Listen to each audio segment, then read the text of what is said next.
Hello my friends and welcome to another day in the arena. It is me, it is CGB, and today we're gonna rock and roll with one of the competitive decks of MTG Arena, a deck I would play if there was an arena style tournament to be played. And that today is Blue-Black Control. Blue-Black Control has a lot of flavors and isn't usually considered like a top tier contender on the level of blue-white and red. But I honestly feel that this is the deck I've had a lot of success with. And I know I have 7-0'd multiple quick constructeds, and I know that I've done very well for it myself on the ladder. So I feel like this deck is in a decent place to compete with those red decks and the blue-white decks. It's one of the only decks that seems to kind of go down the middle and give a hard time to both of them in best of one scenarios. So what we're doing here is pretty straightforward. The card choices feel pretty straightforward. I think the easiest way to get bogged down in this type of deck is to overanalyze a few specific types of cards. Things that we don't run, like Supreme Will, are things that are easily substituted for by Syncopate and Essence Scatter. Some people might run more Negates. Again, we're kind of subbing for that with the Syncopate thing. More Search for Azcanta as well. We've got one Bloodfast and one Azcanta, and since they're both legendary, they can work together better than two searches could. 4 Fatal Push and 4 Vraska's Contempt seem to help keep things dead that need to be dead. But to help them out, we've got a Commit to Memory, which can also help with non-creature permanents.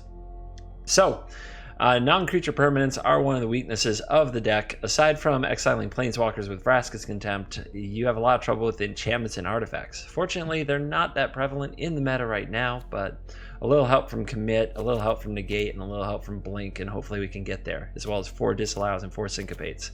The real strength of the deck is that Vraska's Contempt is just the best way to handle all of the top-end red threats, as well as Teferi, Hero of Dominaria.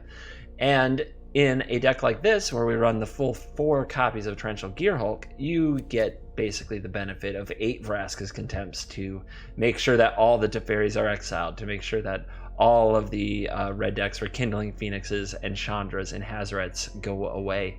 I'm down to just one Scarab God in the deck, and that does feel weird, but most of the games I lose, quite honestly, are where my whole game plan is relying on Scarab God before I have 9 mana, and he just gets his butt exiled. Most of the games I win are when I draw the Scarab God, have 9 mana, have depleted my opponent's resources, and take over. Those games where you just tap 5 mana and say, here's my Scarab God, deal with it, most decks deal with it, or they kill you. The sideboard is just a placeholder sideboard. I am not convinced of its effectiveness or anything about it, but it's just here to hang out. And I haven't taken this into the best of 3. I'm still much happier in quick constructed than best of 3 right now. But if you decide to try it in best of 3, this is where I'd start with the sideboard. I'm sure it could be improved. All right. Enough of the babbles, more of the battles. Let's go ahead and fire up a quick constructed queue and see how far we get with this today.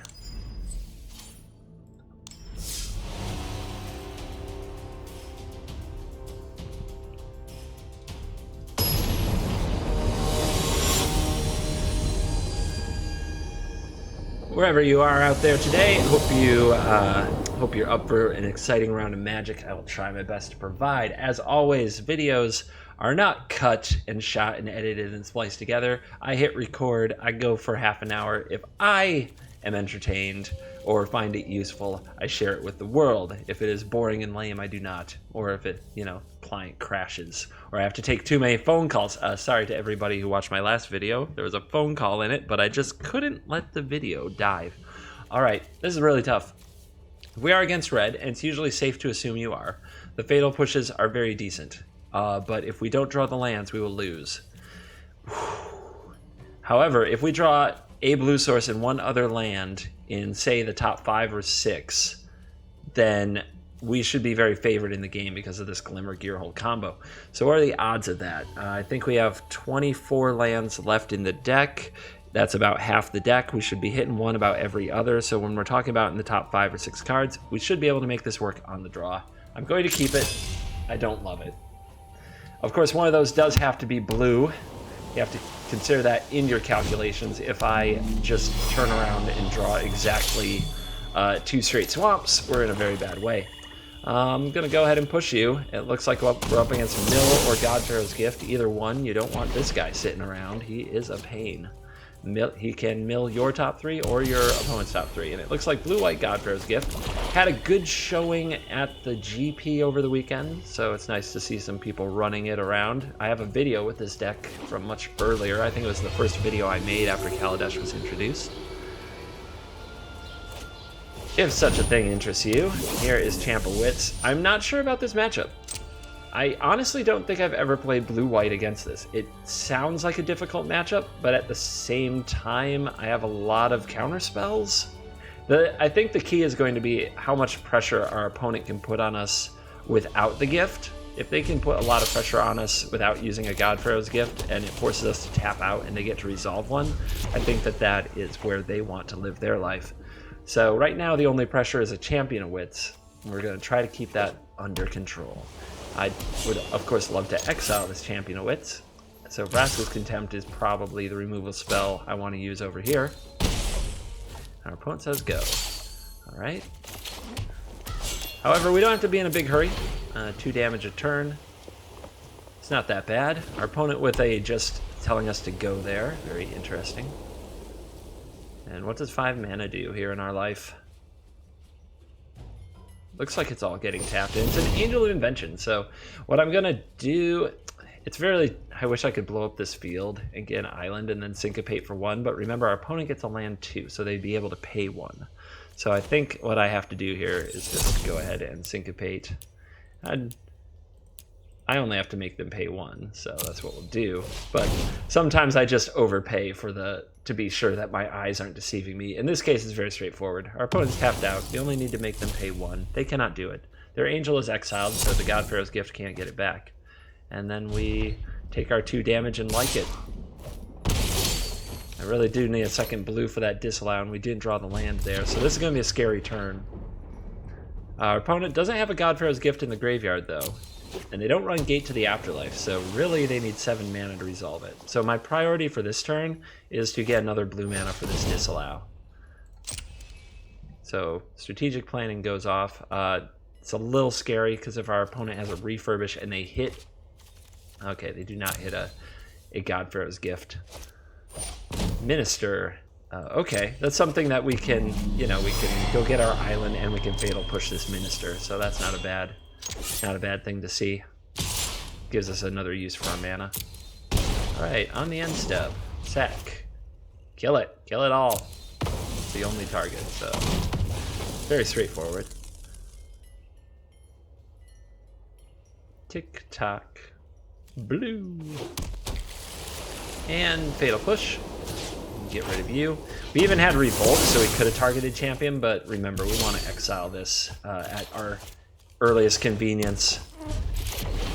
We've got 7 more turns to make that happen, but we're going to want to Contempt you. And we can definitely wait till like an end step scenario to do that. Our opponent with Refurbish and Godpharaoh's Gift, they do have to play it at sorcery speed, so that's one of the things we have going for us, is our instant speed interaction is good, stays good.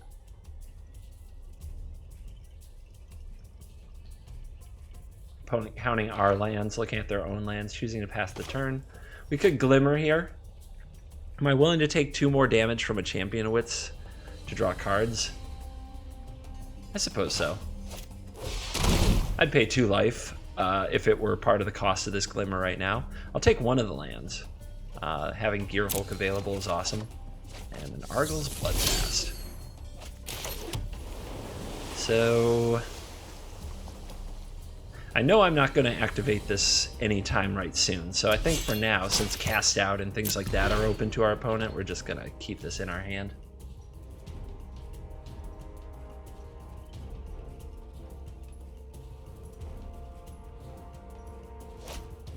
Charting courses without attacking. Interesting. Must be something our opponent wishes to discard. I don't like countering the card draw spells. I prefer to wait for the serious threats. Plenty of dead cards in your opponent's deck when they play against a control deck, like that Fumigate. Drawing that isn't like our opponent actually gained much. Here comes the beats. Not going to try to ambush it with the Gearhulk. Got bigger plans in mind. Gearhulk's another counter, another Vraska's Contempt, another of exactly what we need. So being patient's just fine with me. We'll let our opponent have their 2 cards. And on end step, we'll fire off this Vraska's Contempt.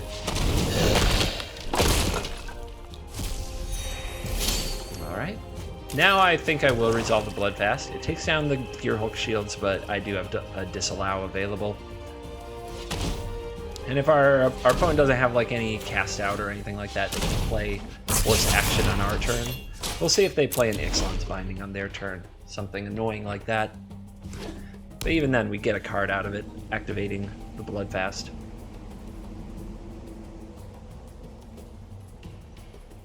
Opponent counting up their lands. They have 9 of them. We are sitting on 7. Here comes the big gift itself. Let's send that to the graveyard. If our opponent also had a Negate, it would be hard times. But I don't think that these lists have really gone to a place where they main deck Negates in the best of ones. Here is a Sacred Cat. Not the most pressing of threats at this stage in the game, so pretty happy to see that. And we just want to make sure the counters keep on coming. We're going to get the Gearhulk down and start clocking our opponent with it at the next opportunity we get. Although it would be great to have 1 more mana available. Okay, what are we doing here? Probably another Vraska's Contempt, right? We definitely don't want our opponent able to get this back, and if we counter it, they certainly do.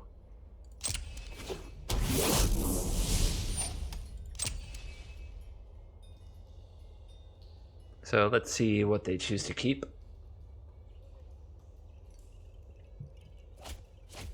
Lands and a Chart a Course down. Halfway through their deck.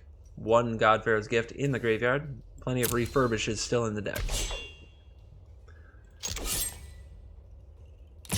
Okay, I do not want to main phase this Gearhulk, even though it could ambush. I want to be able to leave Disallow up all the way to the end step in case of a refurbish. So here we are at the end step. Let's deploy our Torrential Gearhulk.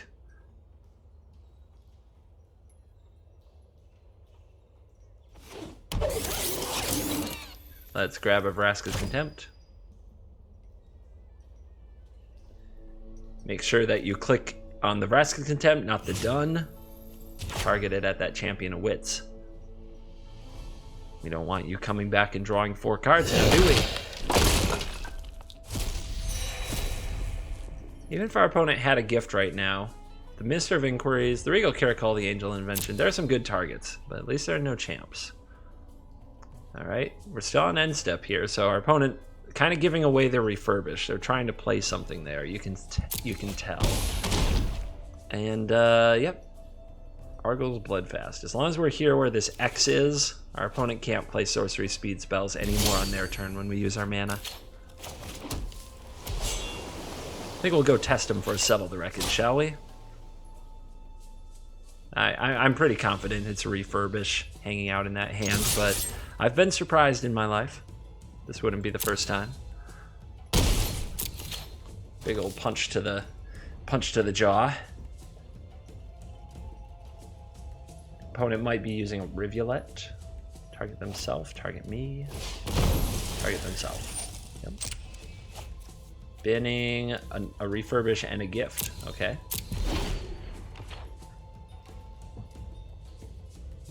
No embalm stuff. It is questionable if I want to fatally push a kitten. Sounds so cold, so cruel. There's such better things to push, but most of the ministers are gone, I believe. Okay, here comes the refurbish. Let's just say no. We'll see if our opponent drew a second one off the top like a boss.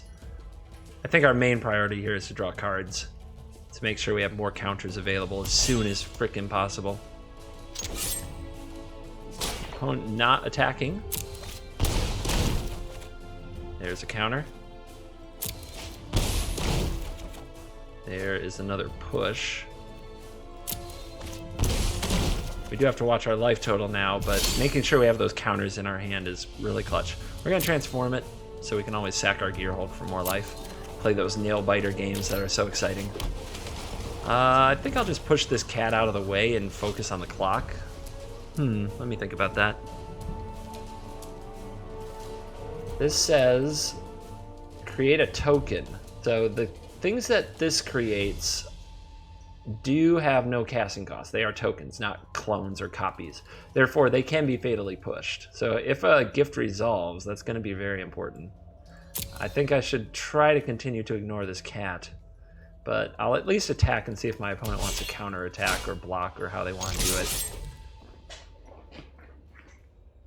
Okay, I'm going to keep the kitty around.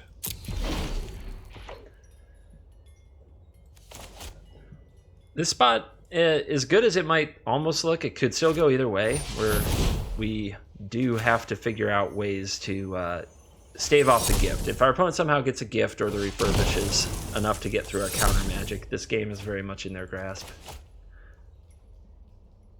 So we have to be, like, we don't want to syncopate this Angel of Invention because we need ways to counter our opponent's gifts at any price. So here comes this kitten. I'm going to allow this. Might be being too conservative, but I'm willing to go down that route. All right.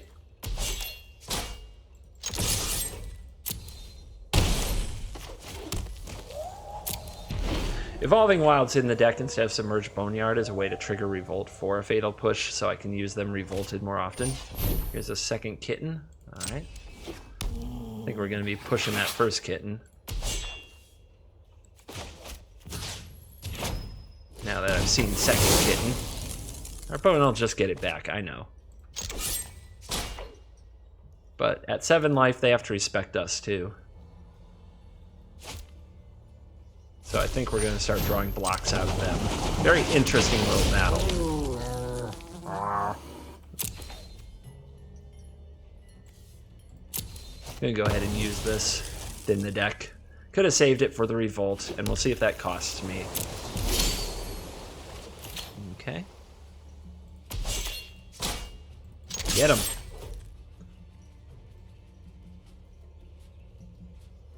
Tough call, right?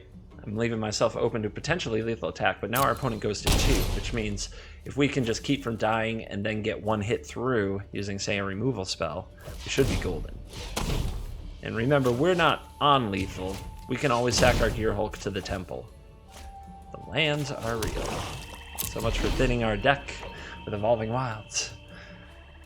Thin with Evolving Wilds, draw 2 straight lands. Such is the life.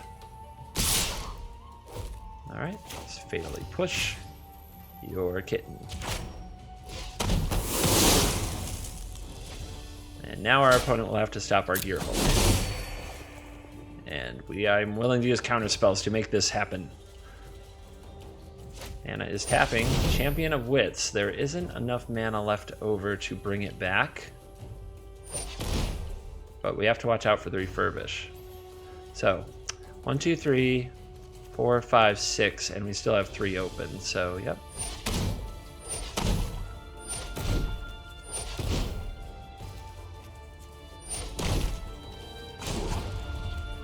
So what is that? Is that 7?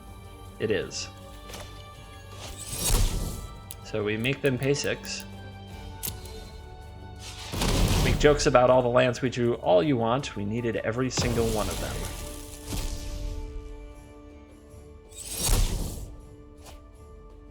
Also, if our opponent plays Gift post-combat, we don't really care. We still win. So if they play another Refurbish here, it's still victory, but it is not. It is a meandering river. Our opponent with the good game, we shall also be sporting. Round 1 to the evil control Gearhulking menace. You know, for those of you who don't like control decks.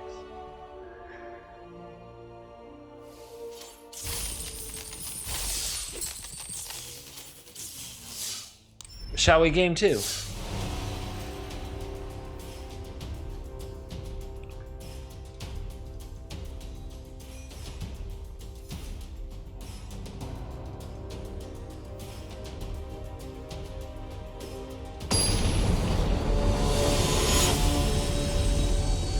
Karagash! Kara? Gosh. For another reading of the lines. How about backwards? Gosh, Kara. Sure. It's got a good mix of the things we like. Hard to go wrong. Red mana. It's on.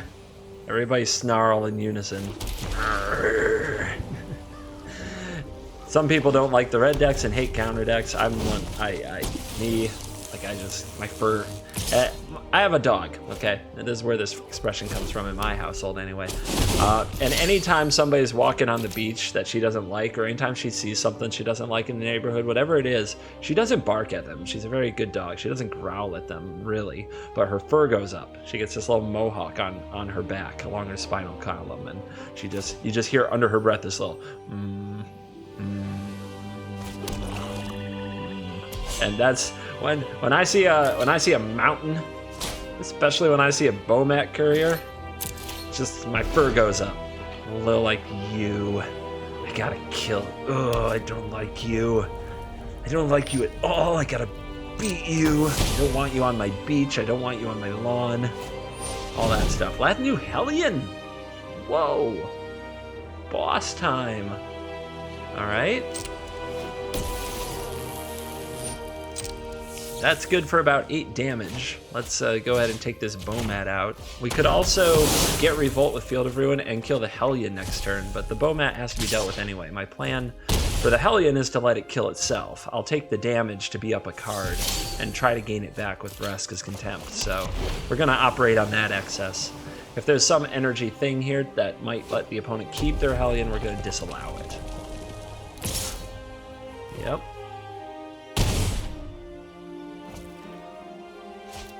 4 mana is a Rekindling Phoenix. While that is a very good Vraska's Contempt target, I'm too concerned about letting it resolve and just staying at parity and on, like, kind of on level with our opponent. Vraska's Contempt can take out any major threat from the red deck, including Chandra. So using a Disallow here, no shame in that.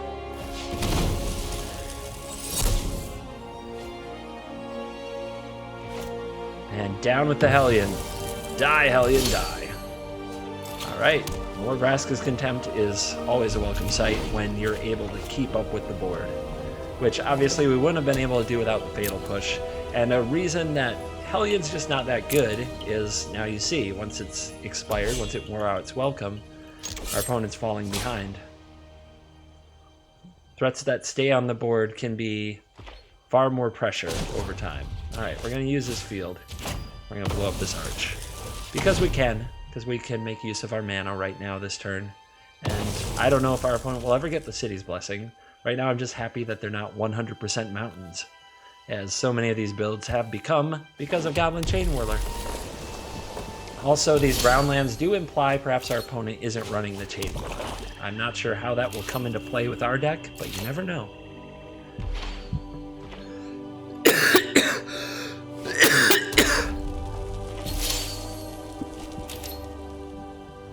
You know, I tried to mute the mic so you wouldn't hear that, and now I look at it and it wasn't muted. I try. Why do I try? Oh gosh, trying to be a good host. Trying to run a good old channel where people aren't coughing at you every time you log in, but you know, sometimes the world has other plans. Shall we have a Glimmer? Land in Gearhulk? I want an untapped land. I think I can do like this and find a land. There we go. Oh yeah, this feels like one of those games. Game when the control deck feels like it got the upper hand on the red deck and didn't let it back. The Harsh of the Mentor. That's an easy Fatal Push target.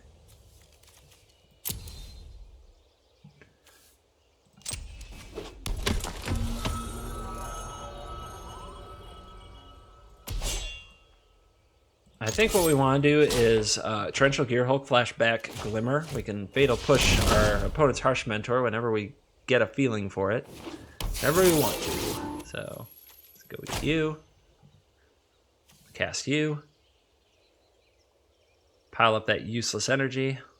A land and a Disallow sound pretty nice. I can't think of doing too much better. Of course, our Scarab God would be the ultimate lock on this particular game, but at this point in the phase, I'm not too worried about it. Let's push that Harsh Mentor. I could just wait and see if he'll block, but then he might just try to... He might like let damage resolve and then gang some like 2 shocks on my Gearhulk after damage, so don't take the risk.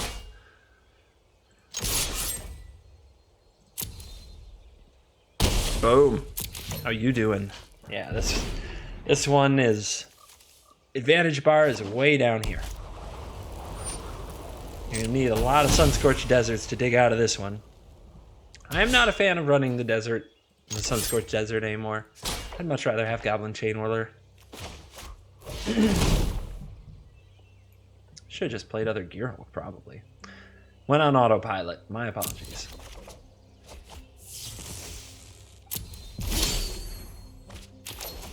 It's just so hard not to glimmer if you can glimmer. I gotta tell ya. Because what would other Gearhulk have done? Would have gotten almost nothing because there wasn't a glimmer in the graveyard. Alright, what are we doing? The card to discard? I think blink of an eye. Pia! Sorry. Saved this Essence Scatter just for this moment. To prevent those rascally comes into play, make another dude guys. And gals in this case. There's a Lightning Strike.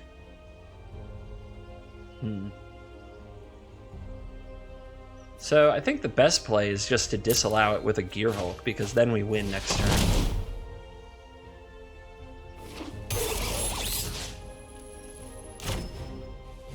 Our opponent with the good game. I concur. No, that one's in the bag.